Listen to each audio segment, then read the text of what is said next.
Comigo no Evangelho de Lucas, capítulo 17.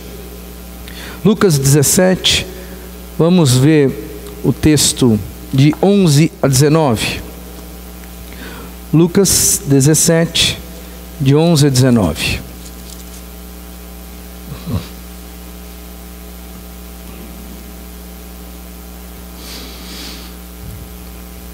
Lucas capítulo 17, dos versos 11 até o 19. Diz assim a palavra de Deus: A caminho de Jerusalém, Jesus passou pela divisa entre Samaria e Galiléia. Ao entrar num povoado, 10 leprosos dirigiram-se a ele. Ficaram a certa distância e gritaram em alta voz: Jesus, mestre, tem piedade de nós. Ao vê-los, ele disse: vão mostrar-se aos sacerdotes. Enquanto eles iam, foram purificados. Um deles, quando viu que estava curado, voltou, louvando a Deus em alta voz. Prostrou-se aos pés de Jesus e lhe agradeceu. Este era samaritano. Jesus perguntou: não foram purificados todos os 10? Onde estão os outros 9? Não se achou nenhum que voltasse e desse louvor a Deus, a não ser esse estrangeiro? Então ele lhe disse: levante-se e vá, a sua fé o salvou. Às vezes nós ficamos questionando, eu imagino que você questione, ou pense um pouco, acerca das pessoas que recebem milagres. Qual é a imagem que você tem de alguém que foi receptor de um milagre, seja com o Cristo vivo, encarnado enquanto estava aqui na terra, seja depois, através do poder do Espírito Santo de Deus? Qual é a imagem que você tem de uma pessoa que recebe um milagre? Geralmente, e de uma forma automática, nós temos na mente que aquela pessoa que recebeu um milagre é uma pessoa muito abençoada. E talvez até lá no fundinho a gente fale que ela era uma pessoa muito boa e talvez ela merecia aquilo. Talvez ela foi uma pessoa assim, que foi com muita fé, com muita dedicação, com muito amor, e por isso o milagre chegou. Então nós temos uma tendência meio natural a canonizarmos, se é que eu posso assim dizer, não é no alto grau mais restrito da palavra, mas nós temos uma tendência a canonizarmos a pessoa que recebeu o milagre. Tanto é que se aconteceu um milagre com uma pessoa muito perto, próxima de você, você vai olhar para ela e falar: olha, você deve ser uma pessoa muito especial, você deve ser assim com Deus, você deve ter agradado muito a Deus no decorrer do percurso da sua vida. Por isso, Deus realizou um grande milagre na sua vida. Talvez isso seja o que ronda a nossa mente quando a gente vê alguém recebendo uma graça de Deus. Mas o texto, essa é uma das propostas do texto, leva você a entender que nem todo mundo que é agraciado com um milagre sobrenatural de Cristo realmente é alguém que agrada o coração do Senhor. O texto, eu dizendo isso para você agora, só de você relembrar o texto aí na sua mente, você vai concordar comigo. É verdade. Nem todo mundo que é agraciado, nem todo mundo que é receptor de um milagre de Cristo, agradou a Cristo. Isso mostra que os milagres que Jesus faz na vida das pessoas é graça pura, graça mesmo, favor que a pessoa não merece, favor que é um indigno que vai receber. E não é porque ele era uma pessoa especial, foi uma pessoa especial, ou vai ser uma pessoa especial. É pura graça de Cristo. Tanto é que Jesus foi gracioso nesse texto. À luz disso, essa é uma das lições só, né? Eu não estou aqui, eu nem comecei a falar ainda, mas é uma das lições que já sobressaem, não tem como não ficar claro isso para nós. Eu quero levar você a entender que existiram passos aqui neste texto que levou pelo menos uma pessoa, do milagre até a adoração que agradou a Deus. Tem uma sequência, e uma sequência muito básica. Se você ler o texto com muita calma, você vai pegar isso de uma forma muito, muito tranquila, né? Tem uma sequência básica aqui, que levou uma pessoa do milagre até a adoração, que de fato foi o que agradou o coração de Jesus, que de fato foi o que fez diferença no reino dos céus. Tá? Eu quero que você caminhe no texto comigo para você enxergar isso. Mas antes, nós precisamos pensar um pouquinho acerca dos personagens dessa narrativa aqui. Os personagens dessa narrativa eram leprosos, 10 leprosos, diz o texto.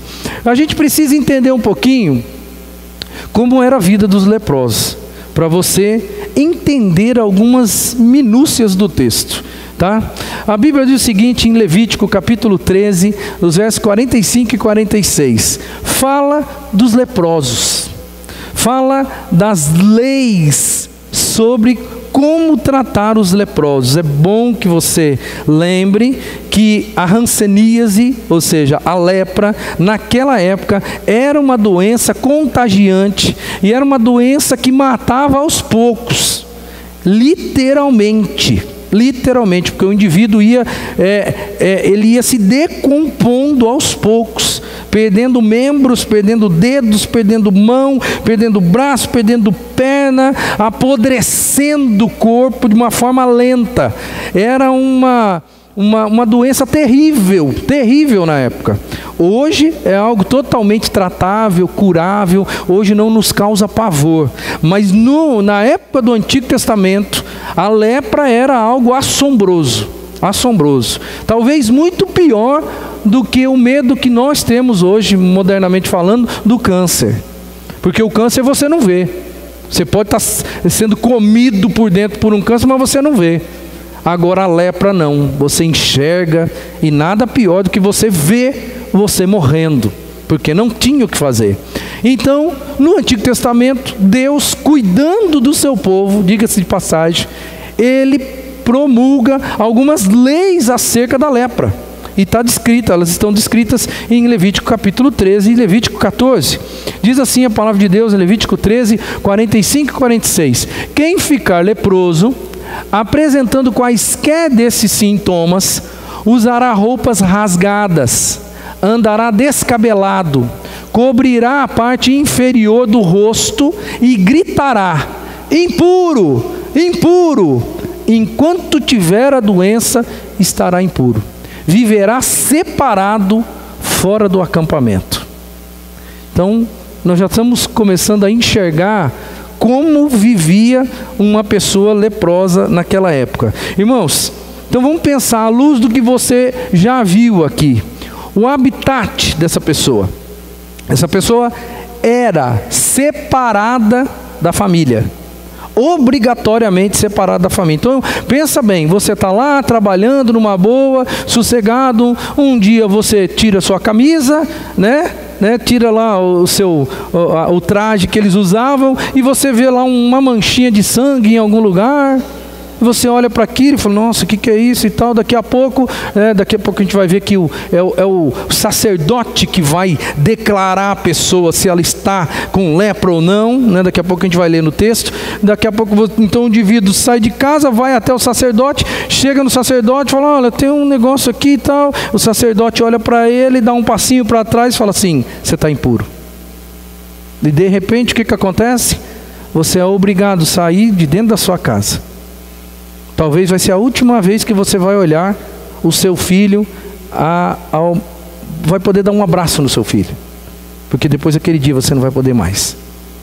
O habitat de um leproso, ele perdia a família, ele saía de lá.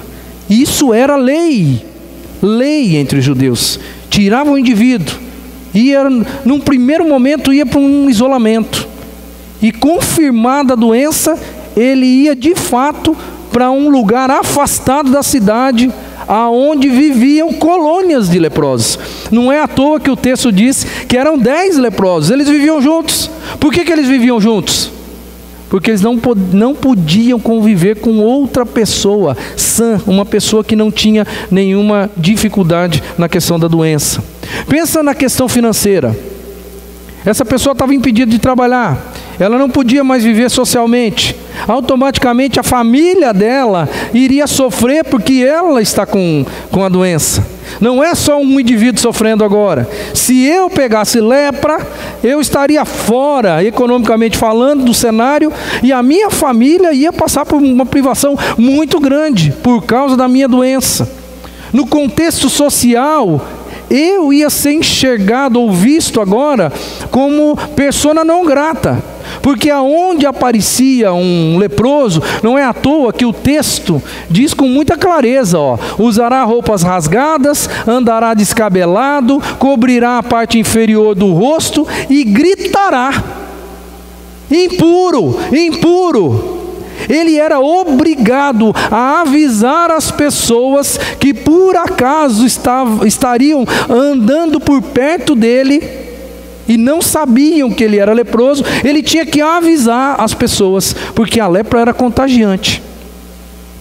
Se você chegasse perto da pessoa, você poderia pegar. Então pensa bem no estilo de vida de quem era leproso na época do Antigo Testamento. É uma coisa assim terrível de se pensar. Ninguém precisava mais de um milagre nessa época do que um leproso. Ninguém precisava mais de um milagre do que um leproso. Muitas pessoas tinham vários tipos de problema, irmãos, naquela época, como hoje também, mas ninguém precisava mais de um milagre. Acho que talvez na história da humanidade, como um leproso que vivia naquela época ou em tempos passados. Essa pessoa tinha até dificuldade de receber ajuda. Até mesmo de receber ajuda, ela tinha dificuldade, porque ela não podia nem sequer relacionar-se com as pessoas. Você viu no texto que nós lemos de Lucas 17, que quando eles perceberam que Jesus estava passando, o texto diz assim: chegaram até certa distância e gritaram: mestre, tem piedade de nós. Por que eles chegaram até certa distância? Porque eles sabiam muito bem que eles não tinham a autorização de chegar perto de alguém que não tinha lepra. Então tem alguns detalhes no texto que você precisa conhecer a conjuntura do indivíduo para você enxergar por que ele toma algumas posturas. Por que eles não aparecem, do nada, do lado de Jesus, batendo a mão nas costas dele: ô Senhor, tem misericórdia de nós. Não, eles chegam à distância. E para serem vistos, ouvidos, eles gritam: mestre, Senhor, tem piedade de nós. É exatamente por causa da lei. Ainda tem mais um detalhe aqui em Levítico capítulo 13, nos versos 8 e 9, que diz o seguinte: o sacerdote o examinará, e se a erupção espalhou-se pela pele, ele o declarará impuro. Trata-se de lepra. Quando alguém apresentar sinal de lepra, será levado ao sacerdote. O sacerdote naquela época, ele era meio de tudo. A gente brinca que hoje pastor é meio de tudo também. Pastor é meio psicólogo, pastor é meio médico, meio isso, meio aquilo, né? E naquela época o sacerdote era muito mais. O sacerdote era considerado, de fato, uma pessoa que tinha habilidades dadas por Deus, concedidas por Deus, mas ele tinha a vivência pessoal, ele tinha a autorização de Deus, segundo Levítico, para dizer para a pessoa se ela estava ou não estava impura, se ela estava ou não estava com lepra. Não era um médico, era o sacerdote. E as pessoas se apresentavam ao sacerdote, e era o sacerdote que declarava se ele estava puro ou se ele estava impuro. Num primeiro momento, se houvesse uma dúvida, era colocado em isolamento de 7 dias. se não, a doença não avançasse, ou se pelo menos ainda continuasse em dúvida se era lepra, mais um tempo de 7 dias. Depois ele ia dar o julgamento final. Mas aqueles casos graves que se apresentavam e que o sacerdote olhava para ele e já tinha certeza, é lepra, provavelmente ele dava um passinho para trás e falava impuro. Aquilo era uma sentença de morte. E aí, a partir daquele momento, dali, aquele indivíduo ia viver de uma maneira solitária, longe de tudo, longe de todos. Isso posto para que você perceba e compreenda como que era a vida, né, de um leproso. Agora eu quero então entrar na parte mais interessante do texto, que é os passos que levaram o leproso do milagre à adoração. E como eu disse, os passos são muito simples e eles estão aí na cara do texto, na cara do texto. Primeiro passo, se você também hoje quer não só receber milagre de Deus, porque como você já percebeu, milagre é graça, e Deus pode fazer um milagre na vida de qualquer pessoa. Agora você ser portador de um milagre e conseguir agradar a Deus, conseguir adorar o Senhor, conseguir colocar um sorriso nos lábios de Deus, aí você tem que percorrer um caminho. E o caminho começa com pedir socorro. Para ganhar um milagre, aqueles 10 leprosos, eles clamaram por socorro.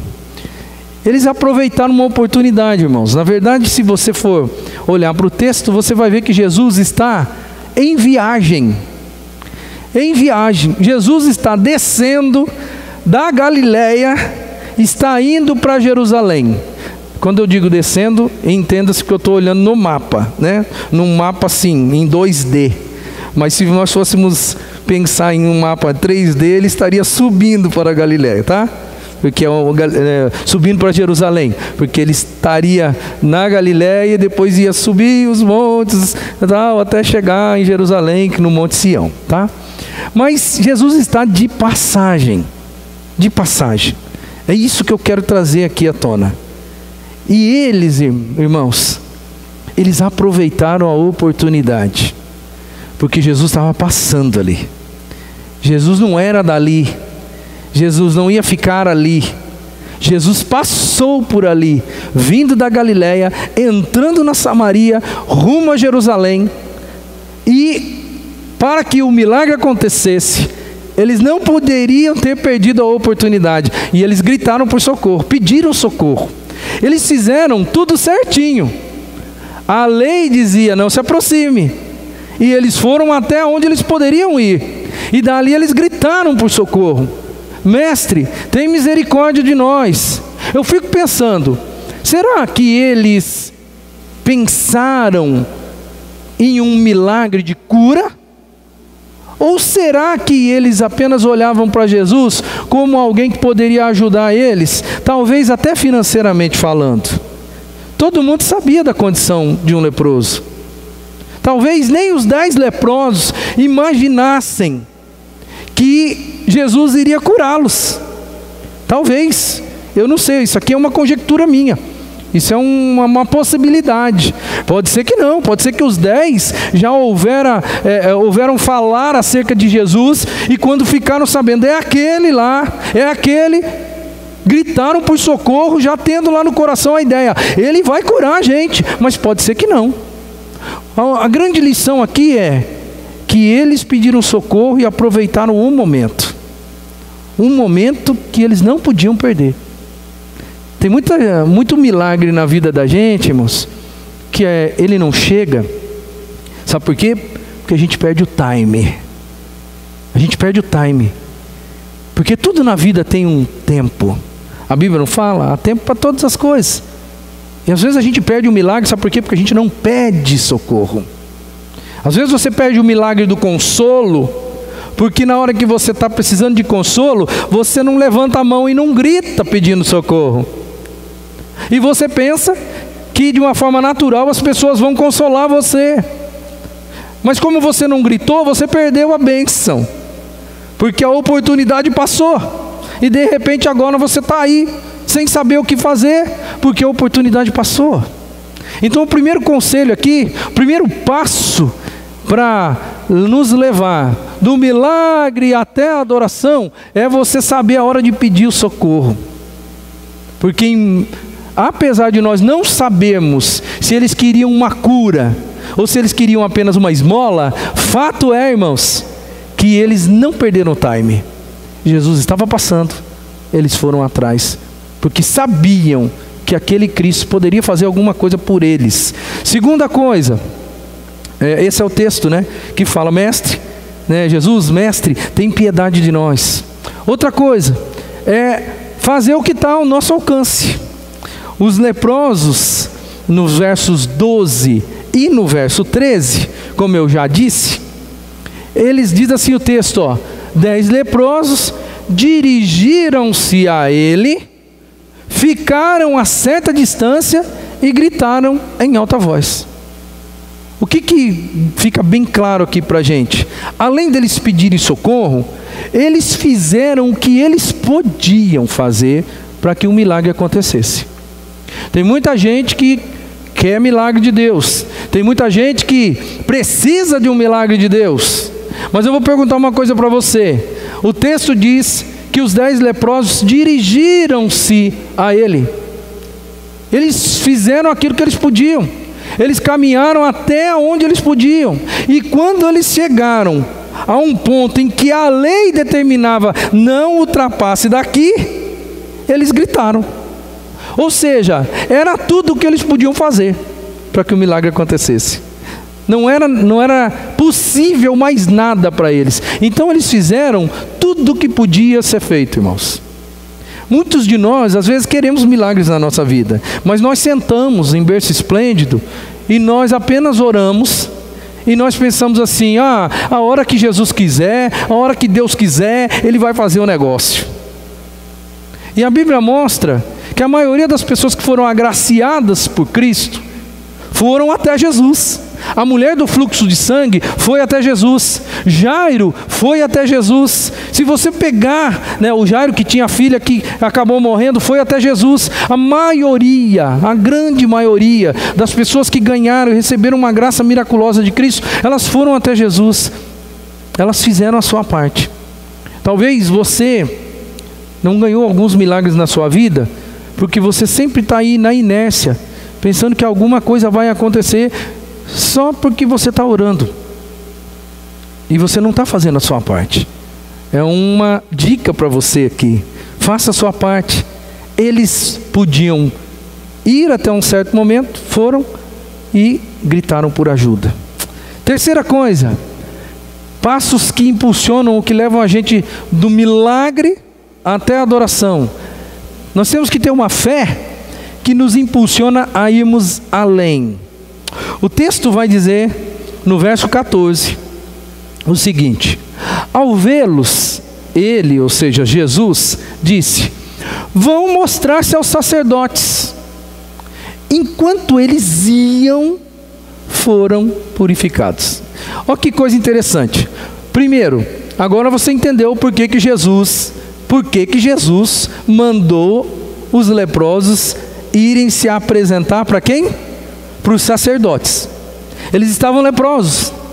Aí pensa bem, você é um leproso, você já passou por essa experiência de se apresentar para o sacerdote. A última vez que você se apresentou para o sacerdote, o que você ganhou? Uma sentença de morte. Certo? Uma sentença de morte. Ele olhou para você e disse: você está impuro, a partir de hoje sua vida está condenada. Jesus fala assim para eles: vão se apresentar ao sacerdote, porque o mesmo sacerdote que declarava o indivíduo impuro era o mesmo que também tinha o direito diante da lei de Deus de declará-lo: você agora, você está puro. Eu não sei, eu não tenho conhecimento ao ponto de dizer para você se alguém em um momento da vida, um leproso naquela época, se curou de uma maneira sozinho.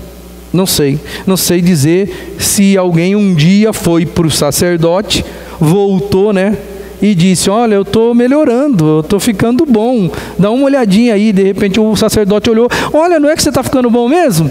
Você está puro, pode voltar para sua casa.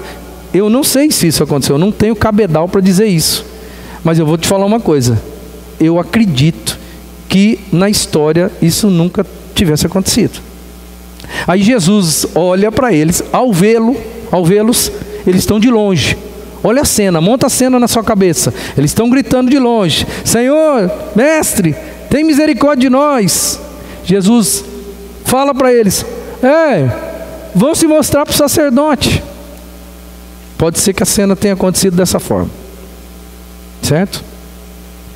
Aí pensa você, mas você olha para você se vê um leproso, e aí você fala: o que eu vou fazer lá no sacerdote? É um passo de fé a mais. O milagre só vai acontecer, o texto deixa bem claro, enquanto eles iam. Foi no percurso, não foi ali um negócio momentâneo. Eu gosto da Bíblia porque ela tem alguns detalhes, irmãos, que faz a gente pensar. Eles não foram curados imediatamente, e aí eles olharam para si e começaram a ver que a sua pele já estava limpa, bonita, corada. E aí então eles começaram a ir, empolgados, impulsionados por aquele milagre, e correram para o sacerdote. Não, a Bíblia diz assim, que enquanto eles iam, eles foram purificados. Os primeiros passos que aqueles leprosos deram foram passos vagarosos, doloridos, foram passos de leprosos. Mas enquanto eles iam, diz o texto, eles foram purificados. A grande ideia aqui é que você, quando espera um milagre na sua vida, um milagre de Cristo, esteja preparado para uma palavra de Deus na sua vida, que vai exigir de você uma fé que vai além. Porque sempre quando a gente está numa expectativa de um milagre, a gente tem um pouquinho de fé. A gente tem aquela ideia assim: Deus pode fazer isso, Deus pode me ajudar. Engraçado que Jesus não virou para eles e disse assim: vocês estão curados, a partir desse momento vocês estão curados, vão lá agora e se apresentem para o sacerdote, e vocês vão ganhar a vida normal. Não, eles pura e simplesmente dizem assim: vão lá se apresentar para ele.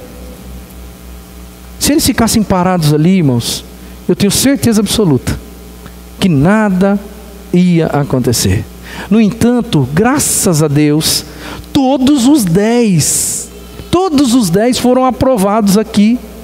Todos os 10, porque todos eles começaram a ir em direção ao lugar sagrado, em direção ao sacerdote, e todos os 10 foram curados. Que coisa mais maravilhosa, que coisa abençoadora. Gente que acreditou em Deus, gente que confiou em Cristo, gente que quando Cristo pediu algo a mais para que eles vissem a glória de Deus, eles fizeram. E aí então o milagre chegou. Quando Cristo pedir alguma coisa a mais de você, porque os milagres de Jesus, a metodologia dele parece que continua a mesma. Ele não muda a vida da gente para depois a gente crer. Ele diz para a gente assim: faça isso e você vai ver que eu vou mudar a sua vida. Faça aquilo e você vai ver que eu vou... não é ver para crer, é crer para ver. Jesus sempre trabalhou dessa forma. Creia e você vai ver.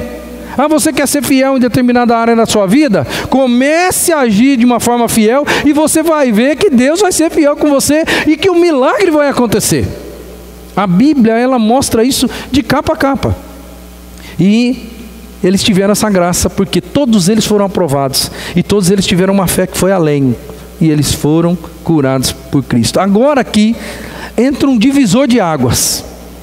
Porque até agora aqui, todos eles estão aprovados, todos eles experimentam da graça de Deus, todos eles começam a ver o milagre acontecer enquanto eles caminham. Mas agora é que divide quem agrada a Deus através do milagre e quem apenas recebe um milagre. e que não é nem um pouquinho especial no reino de Deus. O que aconteceu em seguida? Qual foi o quarto passo? Voltar para agradecer. O verso 15 diz o seguinte: um deles, quando viu que estava curado, voltou, louvando a Deus em alta voz. Isso mostra para a gente que eles já estavam longe. Isso mostra para a gente que na fé eles saíram caminhando, e durante o caminho, a gente não sabe quanto tempo depois, foi durante o percurso que eles foram caminhando e vendo o seu corpo melhorar, vendo as forças sendo restauradas, e de repente eles se sentiram curados. Mas dos 10, apenas um olha para si e para aquele momento de euforia, porque pensa bem, gente, isso era melhor do que ganhar na Mega Sena. Isso era melhor. Aquele momento deve ter sido um momento de glória para aqueles 10, que eles devem ter pulado, dançado juntos ali, um abraçando o outro. Eu fico imaginando a cena. Deveria ser uma cena comovente, um momento de maior alegria na vida daquelas 10 pessoas. Mas teve um que renunciou um momento de euforia, de alegria extrema, e ele voltou. E o texto diz com toda clareza que ele voltou. Aquela alegria grande não foi capaz de impedir que ele voltasse. Nos momentos de felicidade, irmãos, nós todos temos uma tendência de nos esquecermos da bênção de Deus na nossa vida. São nos momentos de euforia, de grande alegria, que nós temos uma... meio que parece que é meio natural. Nesses momentos de grande alegria, a gente está tão vidrado. Aquilo é uma coisa tão maravilhosa na nossa vida, que nós perdemos até o foco de que foi Deus que nos deu aquele negócio. Se você pegar aí a sua própria vida, se você pegar os momentos de felicidade astrondosa, assim, sabe aquela coisa grande, sabe aquelas grandes felicidades que você tem na vida? Se você não for uma pessoa parecida com esse leproso, a tua tendência é até esquecer que foi Deus que te deu. Porque você está tão eufórico, você está tão feliz, que aquela alegria, ela inunda você de um jeito que você não tem racional para parar um pouquinho e falar: peraí, foi Deus que me proporcionou esse negócio. Sabe quando você está às vésperas, de repente, eu estou nessa, uma bênção, estou às vésperas de sair de férias, né? Quando você está às vésperas de sair de férias, o que acontece com você? Você fica feliz, você fica eufórico, você não vê a hora de chegar. E aí você sai de férias. Vamos imaginar que você sai de férias cheio de dinheiro no bolso, com aquela coisa assim: agora é o meu momento, agora é o meu tempo, e joia, e eu vou gastar todo o dinheiro que eu juntei, porque eu mereço, e aquela coisa toda, eu vou ser feliz. Geralmente, nos tempos de férias, de alegria, a gente coloca Deus meio de lado. Não coloca? Às vezes a gente nem vai à igreja, porque a gente está tão eufórico, a gente está tão na graça, aquilo faz tão bem para o nosso ser, que a gente às vezes esquece de Deus. Às vezes não precisa nem, vamos esquecer esse negócio de ir na igreja, porque às vezes você está num lugar que você nem sabe onde que é a igreja. Tá, tudo bem, mas às vezes você esquece de Deus. Você só vai lembrar de Deus de novo quando você retornou de férias, e aí você está meio assim, né? Acabou, e aí é dia de ir na igreja de novo. A euforia foi tamanha que você não voltou, porque você estava muito feliz. Eu só estou colocando isso para mostrar para você que a gente olha aqui a atitude dos outros 9 e a gente fala assim: nossa, como eles foram ingratos. Mas na verdade eles se deixaram levar pela euforia, irmãos. E eles não tiveram racional para parar um pouquinho e pensar: quem me proporcionou isso? Quem? E um voltou, um agradeceu, e aí começa, irmão, os passos de verdade, rumo, né, que saem do milagre e vão para a adoração. Do milagre para a adoração que agrada a Deus. Milagre qualquer um pode receber. Adorar a Deus por causa do milagre são poucos. São poucos. Aí vem o quinto passo. Além de voltar, ele expressa gratidão. Ele expressa através de louvor. E isso também está relatado no verso 15 de uma maneira clara. Como eu disse para os irmãos, está tudo aí assim de uma maneira muito fácil de enxergar. Louvou a Deus em alta voz. Aquela felicidade que ele estava compartilhando lá com os 10, agora ele volta e o texto vai dizer que ele louva a Deus em alta voz. Ele grita. Todas as vezes que eu leio alguma coisa dessa natureza, eu me lembro de um episódio que aconteceu em uma das nossas igrejas lá em Maringá. Eu já contei aqui, mas talvez você não estava aqui, eu acho que é interessante. Lá em Maringá tinha uma irmãzinha que estava com uma doença muito complicada, mas era uma irmãzinha muito na dela, sabe? Uma irmãzinha que você nem sabia como que era a voz dela. Era mais uma pessoa super fechadinha, quietinha, né? Se a gente fosse comparar aqui a Adelaide, a Dirce, a Dona Carmen, são pessoas na dela ali, quietinha, né? E de repente, essa pessoa, né, lá de uma das nossas igrejas em Maringá, Deus dá a ela uma cura milagrosa de uma doença que estava levando ela para a morte, irmãos.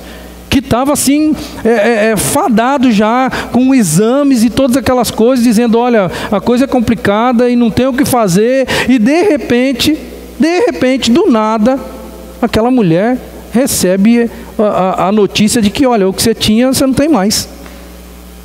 Eu me lembro como se fosse ontem, que aquela irmãzinha, quietinha, que não falava nada, ela levantou num domingo à noite. Para ela levantar num domingo à noite, para ir no banheiro, já ia ser um negócio impossível.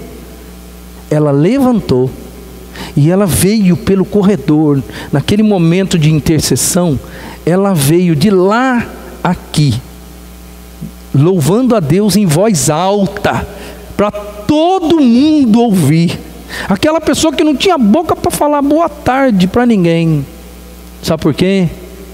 Porque ela foi alvo de um milagre. E ela usou um milagre para chegar até uma adoração que agradou a Deus. Ela não estava nem, irmão, ela não estava nem aí se ela estava numa igreja batista tradicional. Ela não estava nem aí porque as pessoas iam falar dela. Ela não queria nem saber se alguém ia chamar ela de louca. Ela não queria nem saber se alguém ia chamar ela de pentecostal. Ela não queria saber de nada. Sabe por quê? Porque ela foi alvo da graça de Deus. E ela não podia deixar barato. Ela tinha que dizer em alto e bom som, como o leproso, que louvou a Deus em alta voz. E ela, de mãos levantadas, veio até a frente e se ajoelhou ali na frente, enquanto era um momento de oração intercessória e de agradecimento, porque ela foi alvo da graça de Deus. Expressar louvor, expressar gratidão através da sua voz, através da sua boca, através do louvor que sai de dentro do seu ser. Deus espera isso na vida da gente, irmãos, quando Ele realiza grandes e pequenos milagres na nossa vida. Porque milagres, todos nós somos alvos de milagres. Hoje talvez você foi alvo de um milagre e você não tem nem noção de que você foi alvo de um milagre. Deus pode ter feito com que você não fosse atropelado hoje. Deus pode ter feito isso. Deus pode ter feito um milagre sobrenatural que você não bateu o seu carro hoje. Ah, pastor, mas não aconteceu nada de anormal comigo. Mas pode ser que ia acontecer. E pode ser que Deus fez o carro que ia bater em você dar uma viradinha aqui ou uma pisadinha no freio a mais lá e que não deu certo a batida. Alvos de milagre nós podemos ser a todo momento.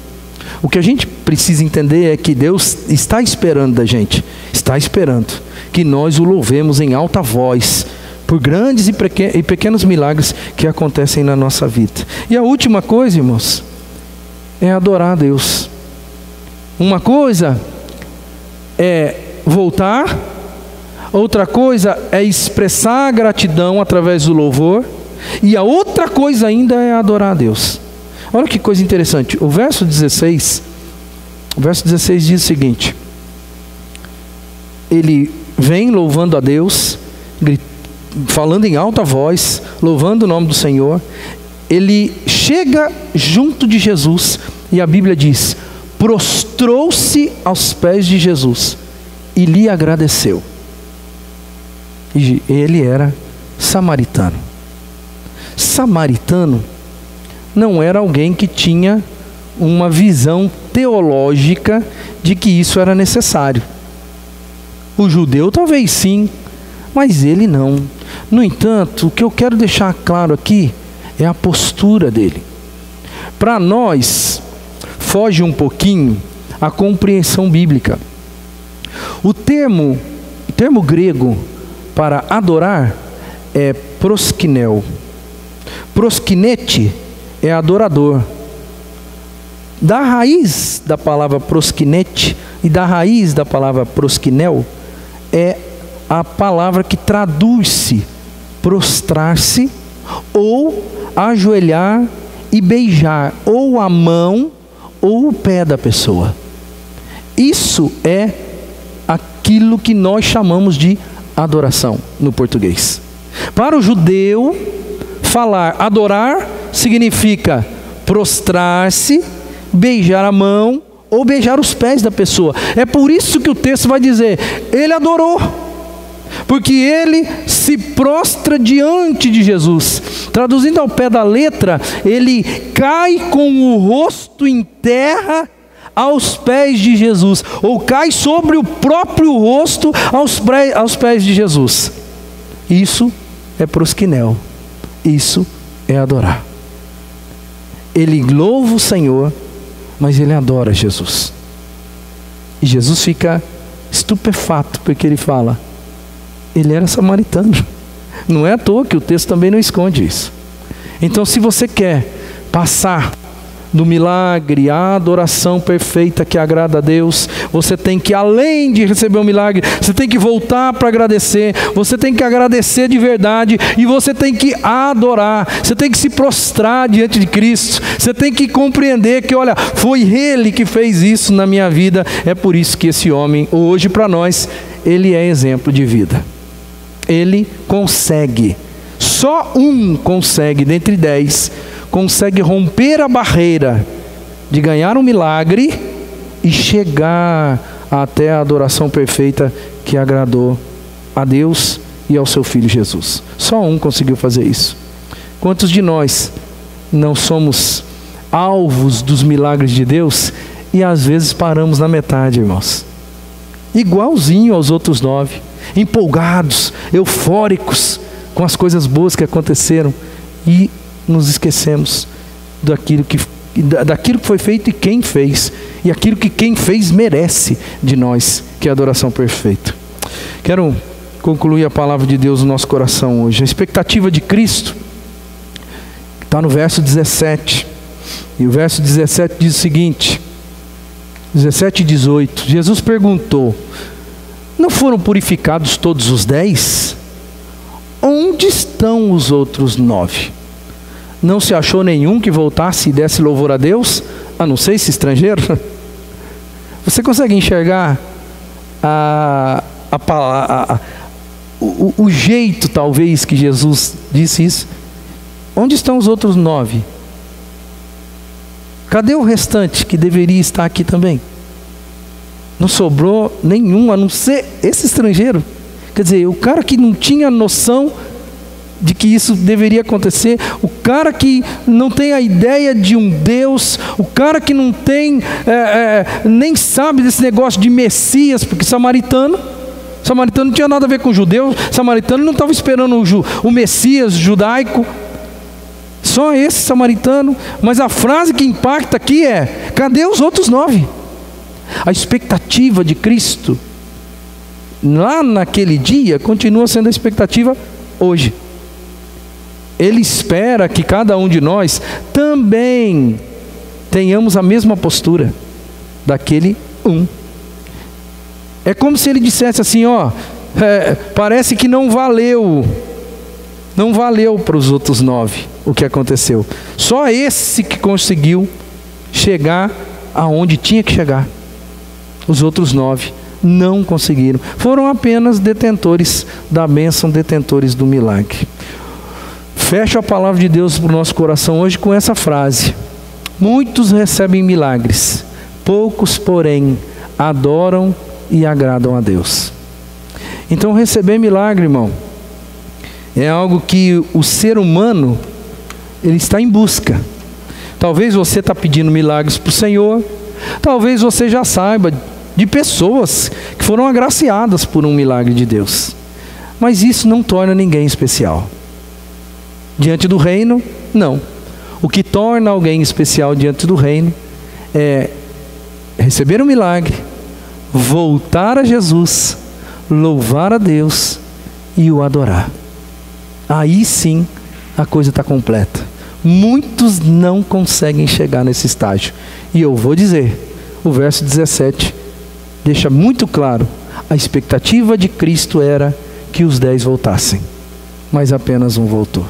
Quem seria você nessa história? Você ia ficar eufórico e esquecer do Deus, do seu Deus, né? do seu cuidador, daquele que te abençoa, daquele que te regenera, daquele que te concede os milagres na sua vida? Essa euforia ia dominar tanto o seu coração e você ia esquecer? Ou ia pelo menos deixar para depois? Não, eu vou primeiro me certificar, né, que eu estou curado mesmo, depois eu volto. Não dava mais. Perdeu o time. Pensa bem nisso e que em nome de Jesus a palavra possa levar seu coração a tomar algumas posturas para você também chegar do milagre até a adoração que agrada a Deus de uma forma genuína. Amém? Que Deus nos abençoe. Vamos orar e vamos encerrar o nosso